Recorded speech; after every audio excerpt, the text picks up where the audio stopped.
run a load up real quick when Mark's getting unloaded in here. I'll take y'all with me. Y'all hang on, we got a long trip here.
All right, today what I'm trying to do is finish up this job that for Robin. Robin had to go.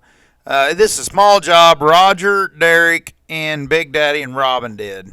And I've been in the mill a lot lately, and it's I don't get to play as much as I've been playing in the woods here lately. And so when I do, I kind of want to get some footage of logger waiting, you know what I mean? And but a lot of times, a lot lately, I've been just doing some cutting with Titus and some hand cutting, and then driving a log truck when I get to play out in the woods. The rest of the time I've been spending in the mill with the men and with the mill guys and learning a lot. Boy, we're learning a lot there at the mill. And I'll start sharing a little bit with y'all, but a lot of you want to see the logging videos and stuff, but there's some wonderful people back in the mill, and I'm having a freaking blast sawmilling. Never thought I'd have that much fun sawmilling, but I'm really enjoying it. So we're going to get in here, get spun around here, and I'm going to throw a load on this, and then Mark is going to come back with his truck, and we're going to play musical trucks. We're 2.5 miles from the sawmill, so he's going to run number 9 in and kick it off while I'm loading his truck out here in a minute. And then we're going to try to get this equipment pulled out. And me and old number 9, we end up running to New Harmony after all this and grabbing a knuckle boom. So we start off filing saws and working in the sawmill and stuff like that, and then come help Robin load out trucks and stuff, and then me and old number 9 then headed down to get the knuckle boom for Guinea, the cat, and then we're going to load up and head to a little job that's on this same landowner but a different site. Over, and it's in it, and that job is going to be even closer. That job's like half a mile, 5/8 of a mile from the mill. I told my boys wanted to ride with me, and I told them, I said on that Saturday there when the next video here, and I said, well, you boys ride with me. That's going to be the closest job we ever do to a sawmill. 3/4 of a mile. You can see. You can sit down there at the mill and hear the hot saw run, or you can sit up there at the logging job and shut the machinery off and hear the blowers run down there at the mill and the backup bars, you know, everything. It's just neat to log that close to home. But it's a small job on a sweet lady, and the next job, actually, we go through some mess with the den. I don't know what happened. Me and Perry ain't quite figured it out fully yet. But what happened is the machine just shut down, and I was thinking, crank sensor, and sure enough, the crank sensor did have a short in it. We went in there and fixed the short, and the crank sensor lead. The crank sensor on the den actually is behind. It's on the bell housing, so to speak. Counting starter ring teeth. So, and that extends off the plug that goes into the computer on the engine, the ECM. I don't know if something happened there. We was getting an ECM code, so we pulled the plugs off the ECM, tried to clean them up, put them back on. And what? Long story short, the actual plugs inside the ECM, 2 of the hot plugs broke out, and they're tiny dinky plugs. It's a Perkins thing,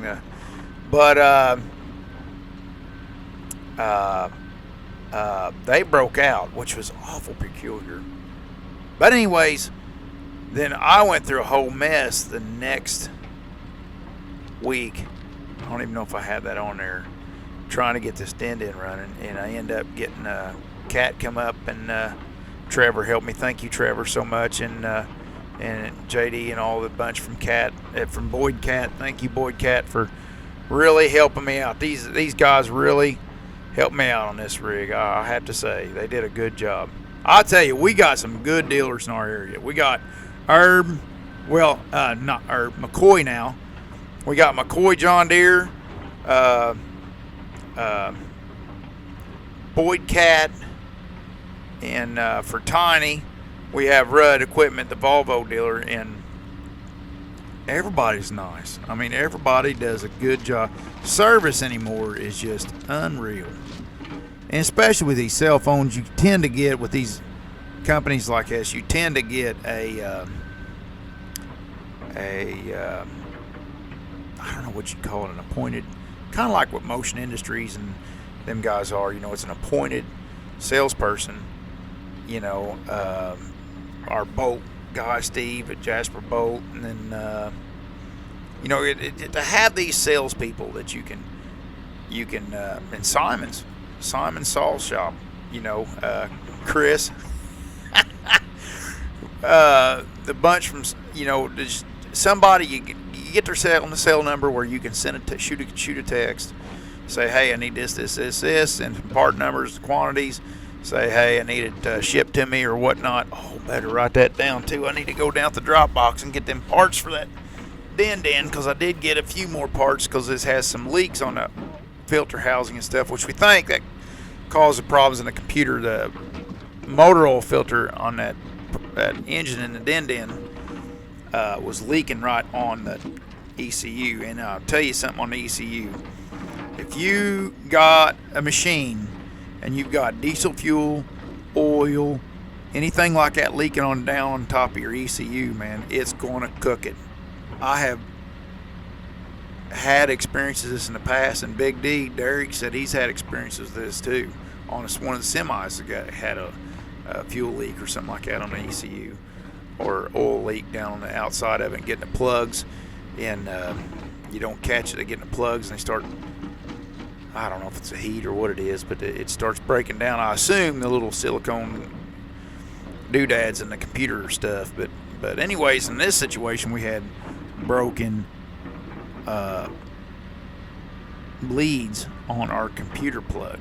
And but anyway, Trevor come and helped us. And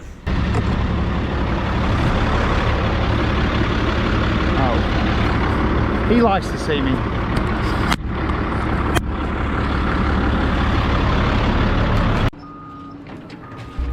Trevor come help us here. We're running down there to do some to clean out this crossing that Roger and Derek put in there. That's what I love about yarding with this din-din. I love this din-din.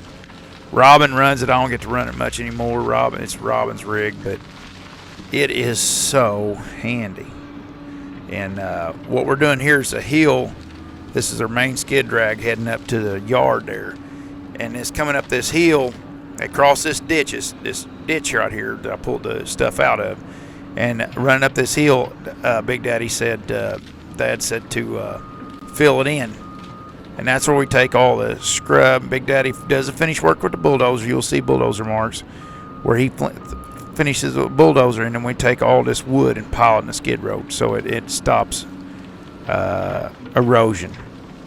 You just fill a sucker up so the first, number one, rain can't hit the ground. Number two, the rain that does hit the ground then hits too many obstacles to wash the land. And then number three, it'll rot down in the future and turn into humus, which feeds the back and gets some richness back in the woods. So that's what we're doing there. Anyways, getting back to it. So I messed with Cat all day on this computer on this rig. and we get it done. And I get the computer, thanks to them guys there at CAT, and they get it programmed, which they had a little trouble getting it programmed because they couldn't get something downloaded on this something or another and couldn't get injector numbers. And Trevor said, we can figure this out. We can wing it. Just get the computer, get it on there. And he said, I'll meet you. He was working in,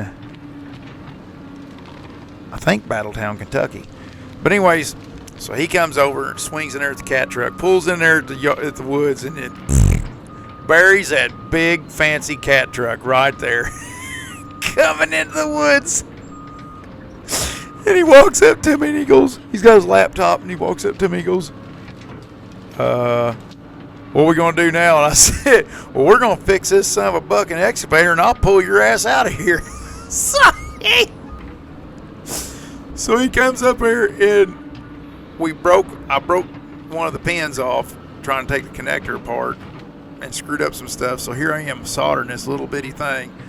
And Trevor looks at me and goes, I don't know if we can get this or not. And I said, I don't either, but we're going to try it. He said, yep, we ain't got no other choice. So we sit there and solder around. Hi, Mommy. Tell everybody hi. Hello, everybody. Mommy Hi. Mommy brought the cuteness. What are we doing? Well, we're loading out the truck and cleaning up Skid Road and stuff. It's real exciting stuff. Larger weight stuff. I've been working at the mill lately. You have. You're driving me crazy. I've been trying. We didn't even see each other today. To No. So she's trying to get rid of me now. You did call me once. Yes. I was like right there. You could have came and see me, What? but you didn't. I don't have any. When I'm at the mill, I have no time. I just run from one chaos to the other, don't I? Yeah. Everybody keeps me humping. You're good. Okay. I'm glad to have you. Oh, Glad to share that's you. the first. Share you with the woods. And I brought you supper. You didn't tell everyone that. I brought Yep, you Mommy supper. brought me down supper. Oh, that's good. And I got you a coffee today. Coffee creamer.